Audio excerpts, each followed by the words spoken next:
সবাইকে আমার বিনম্র শ্রদ্ধা সঙ্গে আমার স্নেহে ছাত্রছাত্রীদের প্রতি রইল অগাধ ভালোবাসা ও শুভেচ্ছা। আজ এক বিশেষ দিন। আমরা হয়তো তারিখের হিসেবে যদি দেখি প্রত্যেকটা দিনই কোনো না কোনোভাবে স্মরণীয়, কিন্তু আজকের দিনটি বিশেষ করে ছাত্র সমাজের কাছে অভূতপূর্ণ। কারণ কি, আর সেই মহামানবের জন্ম জয়ন্তী, যে মহামানব আমাদের ছাত্র সমাজকে বিশেষ বার্তা দিয়ে গেছে।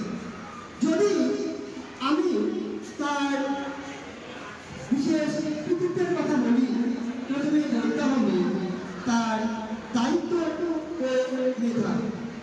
তোমরা ইতিপূর্বে শুনেছ তিনি কলকাতা বিশ্ববিদ্যালয় থেকে 1934 সালে স্নাতকোত্তর পর্যায়ে ইংলিশ সম্পন্ন করেন, কিন্তু মাত্র 33 বছর বয়সে তিনি সেই কলকাতা বিশ্ববিদ্যালয়েরই ভারপ্রাপ্ত উপাচার্য অর্থাৎ ভাইস চ্যান্সেলর হিসেবে পদ গ্রহণ করেন।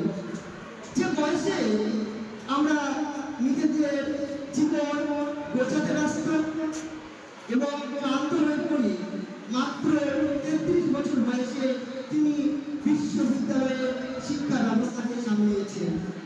এটা আমাদের স্মরণ করিয়ে দেয় মেধা কোনো বয়স জেনে হয় না। আমরা প্রত্যেকেই যদি